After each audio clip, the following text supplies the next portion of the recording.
जय हिंद दोस्तों, new Chanakya competition classes में आपका हार्दिक स्वागत है। दोस्तों, आज मैं आप लोगों के लिए 25 महत्वपूर्ण प्रश्नों की श्रृंखला लाया हूं जो कि उत्तर प्रदेश पुलिस भर्ती 2024 के लिए मोस्ट इंपोर्टेंट है। दोस्तों, यह श्रृंखला क्वेश्चन नंबर 26 से लेकर 50 तक चलेगी। तो पहला क्वेश्चन है, राज्य और केंद्र शासित प्रदेशों की सूची भारत के संविधान की खालिस्तान अनुसूची में उल्लिखित है। तो इसका राइट ऑप्शन होगा डी।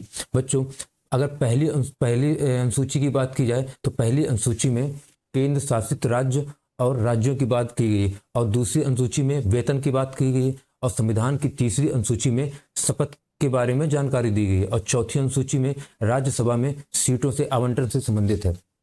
अगला क्वेश्चन है, शपथ और अभिपुष्ट के रूपों का भारत के संविधान की खालिस्तान अनुसूची में उल्लेख किया गया है। तो इसका राइट ऑप्शन होगा ए।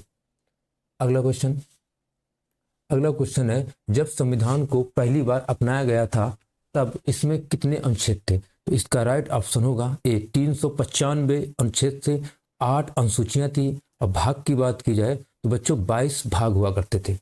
अगला क्वेश्चन है, किसके मार्गदर्शन में भारत के संविधान के मूल दस्तावेज में हस्त निर्मित संविधान की गई, मतलब जो संविधान को अलंकृत किसने किया था? तो इसका राइट ऑप्शन होगा डी, नंदलाल बोस ने। बच्चों, नंदलाल बोस बिहार राज्य के मुंगेर नगर के रहने वाले थे और ये शांति निकेतन के सदस्य भी हुआ करते थे।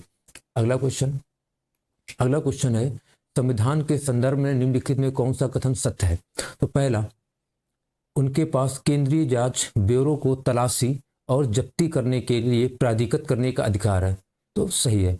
लोकपाल को भ्रष्टाचार के आरोप से जुड़े सरकारी नौकर के तबादले अथवा निलंबन की सिफारिश करने का अधिकार है। तो ये भी सही, इसका राइट ऑप्शन होगा ए। अगला क्वेश्चन, संविधान के अनुसार इनमें से कौन सी भारत की राष्ट्रीय भाषा है? तो बच्चों, भारत की कोई भी राष्ट्रीय भाषा नहीं है, इसका राइट ऑप्शन होगा ए, क्योंकि राजभाषा के रूप में। और बच्चों, राजभाषा में के बारे में जानकारी अनुच्छेद 343 से लेकर 351 तक दी गई है। और बच्चों, भाषा के बारे में संविधान में भाग की बात की जाए तो भाग 17 में जानकारी दी गई और अनुसूची की बात की जाए तो बच्चों 8वीं अनुसूची में भाषा से संबंधित है। अगला क्वेश्चन है, यूनाइटेड किंगडम की संसद के कौन से अधिनियम के बारे में कहा जाता है कि वो भारत में उदार, तानाशाही और जिम्मेदार सरकार की उत्पत्ति के अंत को दर्शाता है? तो इसका राइट ऑप्शन होगा सी, भारत सरकार अधिनियम 1919 को।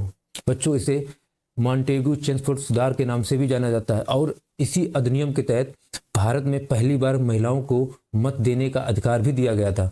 अब बच्चों, इसी अधिनियम में सांप्रदायिक निर्वाचन प्रणाली की भी बात की गई थी और बच्चों, इसी अधिनियम के तहत केंद्र में द्विसदनीय व्यवस्था भी की गई थी।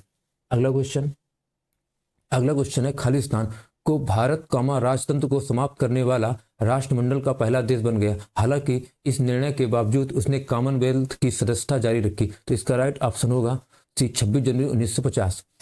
बच्चों, भारत जो है राष्ट्रमंडल का सदस्य बना था 16 मई 1949 को बना था।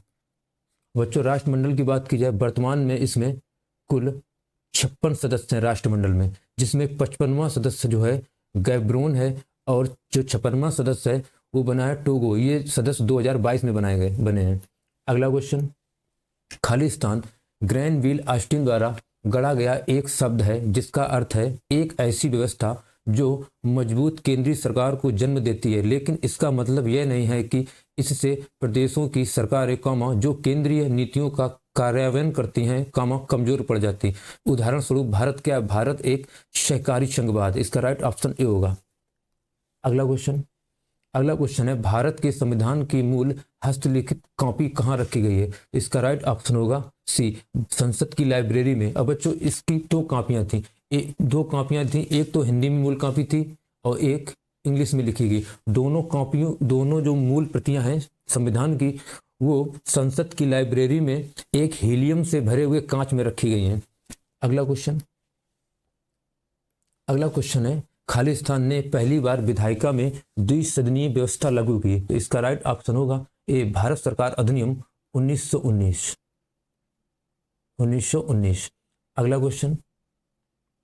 अगला क्वेश्चन है, खालिस्तान को वृषभ चक्र और अश्वयुक्त सारनाथ का सिंह चतुर्मुख स्तंभ शीर्ष राष्ट्रीय प्रतीक के रूप में भारत सरकार द्वारा अंगीकृत किया गया था 26 जनवरी 1950 को।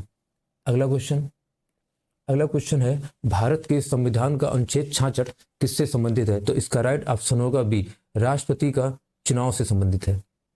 अगला क्वेश्चन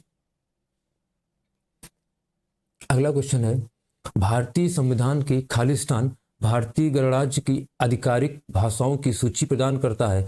तो इसका राइट ऑप्शन होगा डी, 8वीं अनुसूची संविधान की भाषाओं से संबंधित है, जबकि चौथी अनुसूची की बात की जाए ये राज्यसभा में सीटों के आवंटन से संबंधित है, और 11वीं अनुसूची की बात की जाए ये पंचायतों से संबंधित है, और 12वीं अनुसूची नगर पालिकाओं से संबंधित है।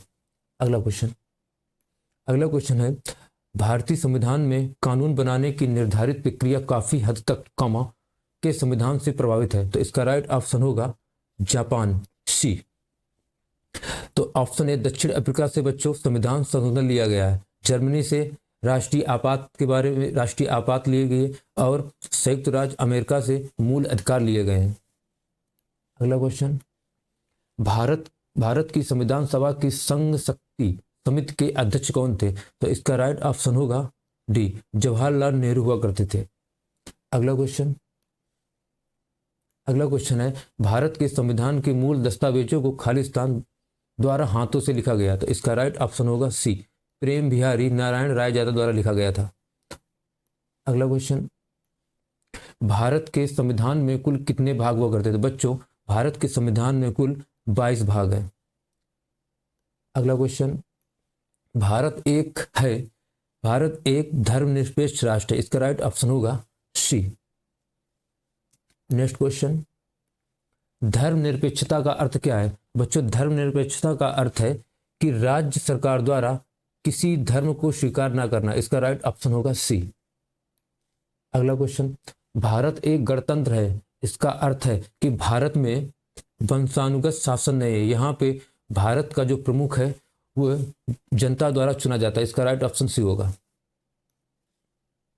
अगला क्वेश्चन, एक व्यवस्थित सामाजिक संरचना का संकेत बिंदु है, तो इसका राइट ऑप्शन होगा सी, उद्देश्यों एवं विचारों में समानता ही समाज की संरचना का प्रतीक है। अगला क्वेश्चन, भारत की संविधान सभा के अध्यक्ष कौन थे? तो इसका राइट ऑप्शन होगा बी, डॉक्टर राजेंद्र प्रसाद भारत के संविधान सभा के स्थायी अध्यक्ष बने थे। बच्चों ये बने थे 11 दिसंबर 1946 को बने थे, और जबकि अस्थायी अध्यक्ष की बात की जाए तो सच्चिदानंद सिन्हा बने थे, जो कि बने थे 9 दिसंबर 1946 को बने थे। इसका राइट ऑप्शन होगा बी। अगला क्वेश्चन है भारत का राष्ट्रीय गान जनगण मन की रचना किसने की थी? इसका राइट ऑप्शन होगा ए, रविन्द्रनाथ टैगोर द्वारा की गई थी, जबकि राष्ट्रीय गीत वंदे मातरम की रचना बंकिम चंद्र चटर्जी द्वारा की गई थी। और बच्चों राष्ट्रीय गान सबसे पहले 27 दिसंबर 1911 को कांग्रेस के कलकत्ता अधिवेशन में गाया गया था, और इसका प्रकाशन राष्ट्रीय गान का प्रकाशन 1912 को तत्बोधिनी पत्रिका में हुआ था। अगला क्वेश्चन है किस मामले में आत्मरक्षा का अधिकार उपलब्ध नहीं है? तो बच्चों इसका राइट ऑप्शन होगा ए, लोक सेवक के द्वारा किए गए कार्य। बच्चों अगर वीडियो अच्छा लगा हो तो प्लीज़ वीडियो को लाइक करें और हमारे YouTube चैनल को सब्सक्राइब करें। जय हिंद।